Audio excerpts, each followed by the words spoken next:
Gold does not appear in rivers by accident. Every flake, grain, and nugget found in moving water represents the final stage of a geological journey that began deep inside the earth millions of years ago. Rivers are not creators of gold. They are natural sorting machines, quietly concentrating what geology has already prepared.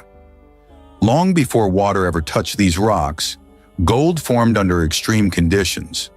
Heat, pressure, and chemically charged fluids moved through fractures in the Earth's crust, depositing gold inside hard host rocks such as quartz veins, altered volcanic material, and mineralized shear zones. These deposits remained locked in place until erosion began its slow, relentless work. Over vast stretches of time, mountains rose and fell. Rock fractured, weather broke down exposed surfaces, gravity, temperature shifts, and chemical reactions weakened the host rocks surrounding gold-bearing zones. Eventually, pieces of these rocks detached and began moving downhill, guided by rainwater, gravity, and seasonal runoff. This is where rivers enter the story. As water collects into streams and streams evolve into rivers, they become transport systems. But unlike wind or ice, water sorts material with remarkable precision. It separates based on density, shape, and resistance to movement. Gold, being exceptionally dense, behaves very differently from ordinary rock fragments. When a gold-bearing rock breaks apart, the lighter minerals, feldspar, quartz grains, clay particles, are carried easily by flowing water. Gold resists movement.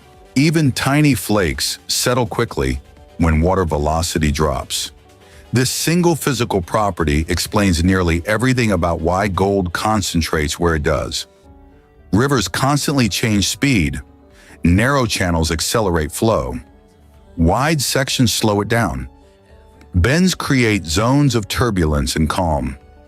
Obstacles such as bedrock ridges, large boulders, and natural cracks interrupt movement. Each change in energy creates a sorting event. Whenever water loses speed, the heaviest materials fall out first. Gold does not float downstream endlessly. It drops, settles, and locks into place whenever conditions allow. Over time, these settling points become concentration zones, places where gold accumulates not because of chance, but because physics demands it. This process repeats endlessly. Seasonal floods lift material and move it short distances. When waters recede, gold drops back into the same structural traps again and again. With each cycle, lighter materials are removed while gold remains.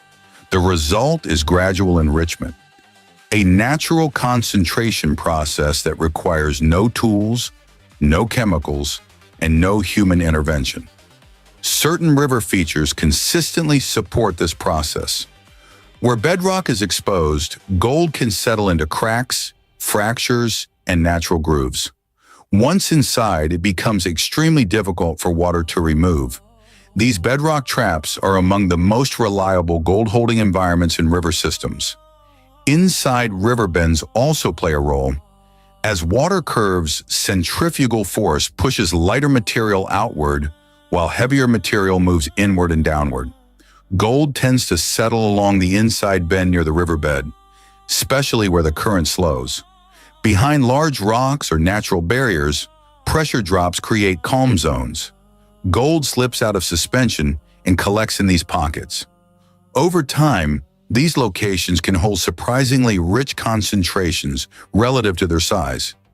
Even river sediments tell a story. Layers of compacted gravel beneath lighter sand often mark historical flood events. Gold commonly rests at the boundary between layers, where energy drops suddenly in the past. These layers are geological records of water behavior and gold movement. Importantly, rivers do not create gold-rich zones everywhere. Only rivers that intersect gold-bearing source rocks can concentrate gold. Gold has always been seen as the ultimate symbol of wealth, power, and endurance. For centuries, men have gone to impossible lengths to extract it, from diving deep into mountain tunnels, to washing entire rivers with heavy pans, to melting stone with complex chemicals. Yet what if I told you that long before modern tools, long before mercury, cyanide, and machines, nature itself had already written the script? Hidden in the folds of rock and soil, written by wind, water, heat, and pressure, lies a method, an ancient forgotten way to extract real gold without a single tool in hand. And if you listen closely to the earth, you can still use it today. The first clue comes from water. Flowing rivers, even without pans or sieves, act as natural refiners. For millions of years, water has been the tool that never sleeps. It moves relentlessly, carrying sand and stones and separating light from heavy. In the quiet bends of a stream, gold collects where water slows, settling beneath layers of sand. Without lifting a hand, you can already find gold simply by watching where nature drops it. It lies hidden beneath black sands, deep in the crevices of rocks, and even along the edges of gravel bars. This isn't chance. It's gravity at work, constantly sorting materials without any human tool. The secret is knowing where to look, and once you see the shimmer, you realize that nature has been panning gold for you all along. Yet water alone is only half the method. The other great tool is fire. Imagine lightning striking a dry hillside, a wildfire raging through forests, or even the heat of the sun baking the land until it cracks. Heat changes rock. It fractures veins, makes stone brittle, and opens pathways that once sealed gold inside. Over centuries, cycles of heat and cold, expansion and contraction, break apart host rock, freeing the gold little by little. When rain arrives, it washes those freed particles downhill, feeding streams, filling valleys, and leaving golden traces scattered in the soil. The mountain does the mining, the storm does the crushing, and the river completes the refining. All of it without human hands. If you've ever walked through an eroded canyon, you've seen the evidence. Boulders split open by heat, quartz veins exposed like scars on the surface, and patches of soil rich with minerals that look darker, heavier, almost magnetic. These are natural furnaces at work, creating channels through which gold escapes its prison. You don't need a pickaxe. You don't need explosives.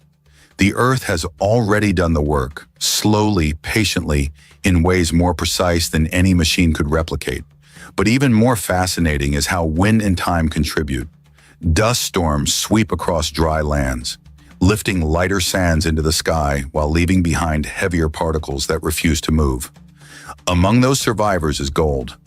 Over hundreds of years, winds strip landscapes bare, erasing the cover and leaving behind golden crumbs that gleam under the sun. In deserts where rivers no longer flow, wind becomes the new river, separating the worthless from the valuable. To the untrained eye, the ground may look barren, but those who know the secret understand. Where the soil is scoured and the lighter grains are gone, the stubborn glitter of gold often remains. Another part of nature's method lies in black sands, the quiet clue prospectors often overlook. Without a pan, you can still see them.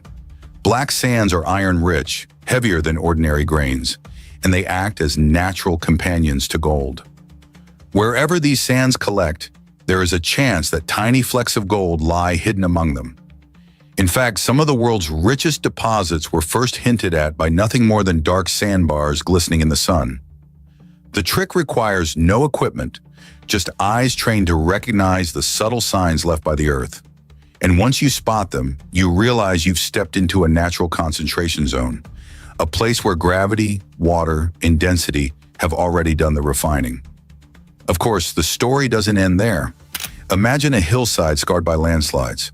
As rocks tumble, the lighter materials scatter far and wide, while heavier elements, like gold, remain lodged in cracks, trapped in soil pockets, or exposed in newly broken veins.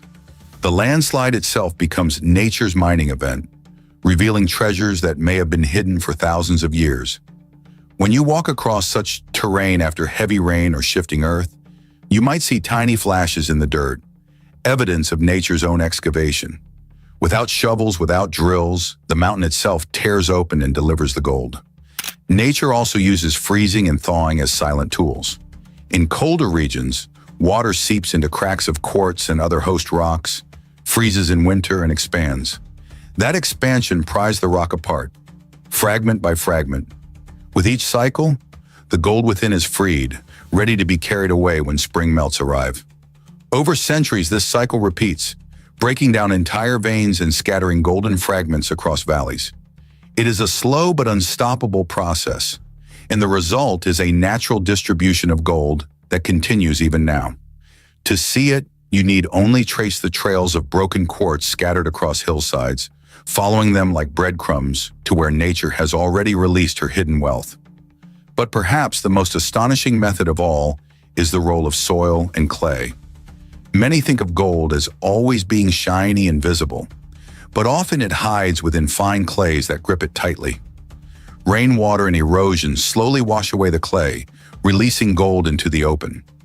In some cases, entire deposits of alluvial gold were uncovered not by miners, but by seasonal floods that stripped away layers of soil, leaving rich golden streaks behind. Farmers plowing fields, shepherds walking pastures, travelers crossing dry plains. Many stumbled upon gold simply because nature had exposed it beneath their feet. The earth itself had done the mining, waiting only for a watchful eye to claim it. To fully grasp the scale of this natural refining, think about how long it takes. Thousands of years of rain, fire, frost, wind, and erosion combined to do what a modern prospector might try to replicate in a single season. But the difference is clear. Nature wastes nothing. It sorts, concentrates, and delivers gold in ways that require no chemicals, no machines, and no tools. All it asks is that you pay attention. The bend of a river, the darkness of sand, the fracture of a hillside, the sparkle after rain. These are signs as old as time, hints left by the planet itself.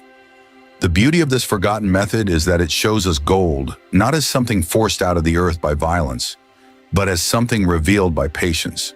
The mountains collapse, the rivers carve, the winds strip, and the elements refine. And in the end, gold, the most stubborn, enduring of metals, remains.